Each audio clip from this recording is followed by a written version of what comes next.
Milestone school and কলেজের কর্তৃপক্ষের বিরুদ্ধে একটি মারাত্মক অভিযোগ।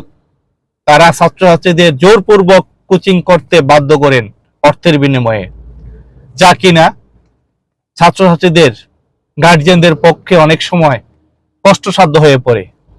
এটা কি জুলুম না? আমরা কি ধরতে পারি, আমরা কি বলতে পারি যে স্কুলে বিমান দুর্ঘটনার মাধ্যমে যে 32 জন কোমলমতি ছাত্রছাত্রীর মৃত্যু হলো এবং আরো অনেকে হসপিটালে শয্যাশায়ী মৃত্যুর সাথে পাঞ্জা লড়ছে, এটা কি এই স্কুল কর্তৃপক্ষের যে জুলুম করে এই জুলুমের প্রতিদান? অবশ্যই বাধ্যতামূলক কোচিং অর্থের বিনিময়ে একটি জুলুম।